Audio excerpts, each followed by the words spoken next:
toi parmi nous deux des sensei qui ont participé au stage. Donc on a avec nous Bruno Egea, qui enseigne à Puisan en France dans le Val d'Oise. Et Khalid Krada, j'ai eu des cours au Héros-sur-Marne et à Créteil.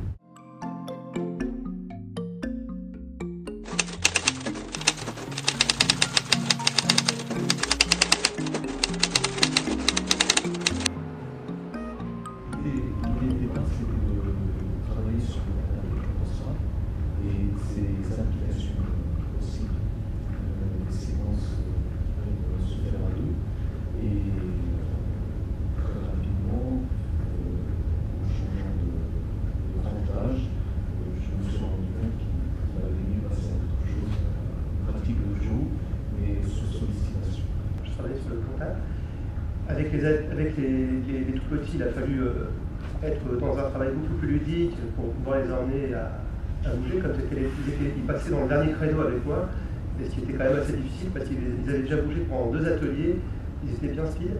Donc il a fallu arriver à les faire bouger tout en s'amusant et à faire comprendre qu'il ne fallait pas lâcher le contact pour pouvoir travailler. Qui est plus petit. Les moyens, c'est le truc que j'ai eu en premier, donc c'était assez ludique aussi, mais plus dans ce que je voulais faire. Et avec les plus grands, j'ai pu adapter à monter d'un échelon en les faisant travailler un peu plus en jouana et pour qu'ils puissent comprendre que garder le contact était très important dans l'équipe.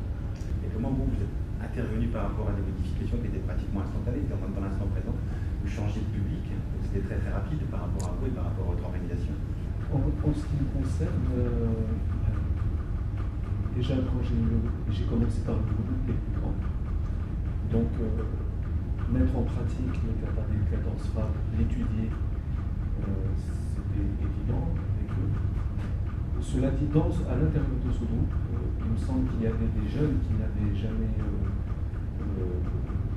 vu ce kata, donc c'était plus difficile que prévu. Donc il fallait plus l'appréhender comme une découverte plutôt que comme un apprentissage complet de ce kata. Donc pour garder le côté festif de cette manifestation, il ne fallait pas rentrer dans un cadre vraiment studieux, mais avoir le droit de se tromper sur les 25 minutes qu'on avait. Alors, en ayant 3 ateliers différents avec des temps à partie, c'était un peu difficile à gérer, à savoir quand est-ce que l'on allait passer la main à l'autre, quand est-ce qu'on s'arrêtait, quand est-ce qu'on reprenait. Voir qu'il ne fallait pas laisser trop de temps mort entre 2 ateliers, à mon avis. Hein. Je ne sais pas, tu me diras ce que tu en penses. Parce que les plus petits, c'est là, ils en profitent pour courir dans toute la salle. Et donc, ils s'est encadré un petit peu plus de ce côté-là. Et donc, ça, c'est peut-être à nous aussi de le faire.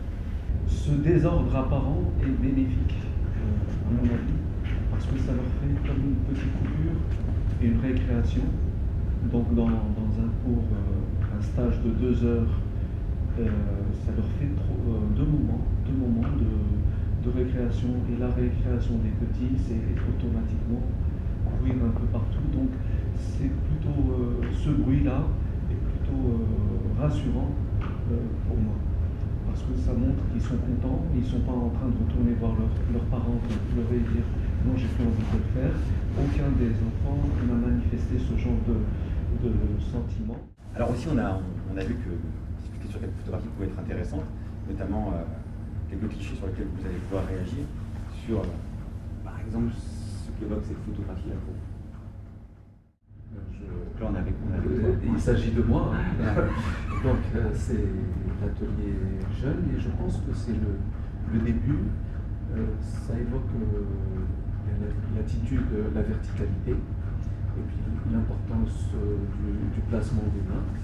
Donc je pense qu'à ce moment-là, j'ai dû intervenir parce que soit les bras étaient trop écartés et il fallait insister sur le fait que les 2 mains n'ont pas le même rôle et qu'il y a une main qui guide le Joe, la trajectoire du Joe. Donc c'est ce que ça évoque pour moi. J'étais en train de montrer que même en faisant bouger son partenaire, il fallait toujours avoir le contact, et pas seulement moi en tant que taurine, mais que le partenaire devait suivre pour pouvoir garder son intégrité. C'est plus facile à dire qu'à faire. C'est-à-dire garder le contact dans le travail. Toujours ce travail de contact, ne jamais rompre le contact pour pouvoir continuer à pouvoir prendre la place de Tori et de Gauthier. Ce qui ressort aussi, c'est l'excès de prudence de celui qui est guidé, vu qu'il a le poids du corps quand même qui est sur l'arrière, et ce travail de contact est difficile à mettre en place pour les jeunes, parce qu'il y a le côté méfiance qui prédomine, et la méfiance, c'est pas vraiment l'empathie, quoi. On va contre quelque chose, et c'est intéressant parce que ça montre qu'il faut établir d'abord une certaine confiance, que la personne se détende complètement et qu'elle suive le chemin qu'on lui propose de suivre, qui est somme toute le chemin qui est sur le tatami, quoi. Il y a de la méfiance de la part de hockey. On va se laisser goûter. Alors que tout le propos de l'Aikido, c'est d'accepter de se laisser guider et que l'issue, si on est détendu, l'issue elle est plutôt rassurante quand on voit ça.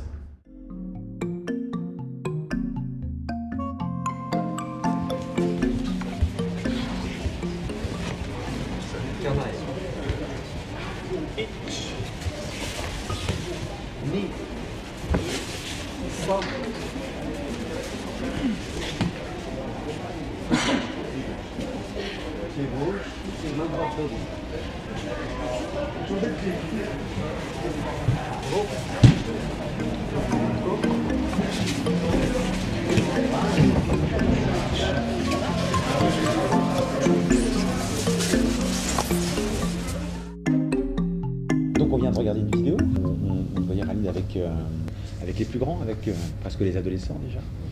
Donc qu'est-ce que tu en as pensé? Là, au vu de la vidéo, c'est mieux que l'impression que j'avais en direct.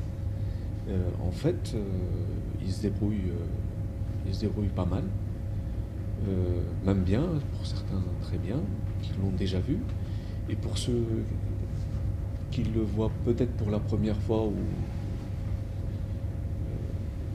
peu de fois, pas assez de fois, ils se débrouillent pas mal du tout. Voilà, donc je suis content. Ah bah il faut que tu bouges hein, quand tu vois. Regarde, regardez quoi. Elle va essayer de me toucher. Là, comme ça, elle va pouvoir me toucher par contre. Ouais, je bouge. Et là, je peux changer ma main. Franchement, c'est là. Le but c'est de venir. J'ai changé de main. Donc on vient de regarder un deuxième film qui concernait toi, Bruno. Je crois que c'était avec les moyens. Avec les moyens. Travailler sur un contact. Sur le contact, oui, au départ.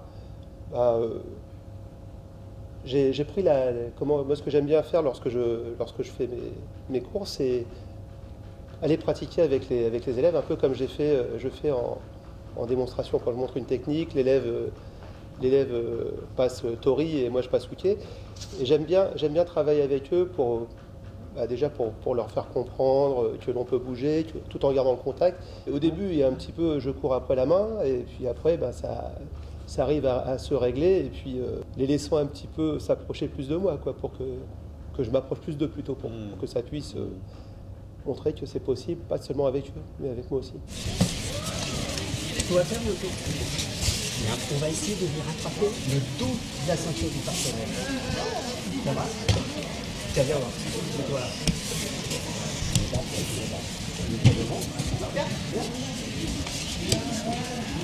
Alors, toi tu essaies de rattraper ma ceinture, moi je viens l'attraper. Et moi j'essaie d'attraper le dos. Ça va? On recommence? Allez, toi tu essaies d'attraper celui-là, et moi j'attrape le dos. Ça va? À toi. Moi j'essaie d'attraper le devant, tu tombes derrière moi, tu essaies d'attraper mon dos. C'est vrai? Oui. Ouais, c'est ça. Là c'est bien. De l'autre côté? Prêt? C'est ça. Vas-y, tire. Vas-y, tire. Allez, tire. On va regarder la troisième vidéo qui concernait un exercice qu'a fait faire Fabrice à des tout petits. Alors qu'est-ce que vous en avez pensé? Là, c'est encore le côté ludique qui ressort. Et sur un jeu d'attraper la ceinture, on voit, on devine la notion de Irimi et la technique Irimi Nage qui peut venir derrière après ça. Et les jeunes, le jeune qui est passé avec Fabrice avait l'air en tout cas d'avoir bien compris le jeu et vu qu'il l'a réussi à chaque fois. C'est cette impression que ça me donne par rapport à quelque chose qui peut être difficile chez les adultes, chez les enfants, appris comme ça, c'est intéressant. Peut-être ça donne des idées même peut-être pour le faire aux adultes.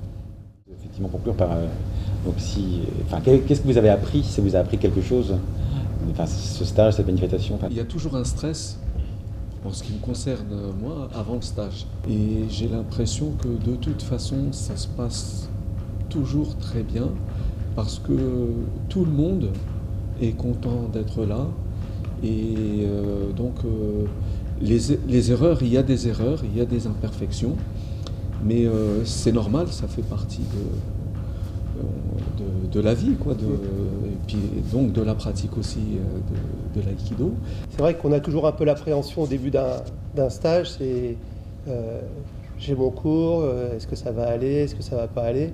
En fin de compte, on s'aperçoit qu'on adapte par rapport au public que l'on a devant soi, et c'est génial parce que les enfants suivent. À renouveler.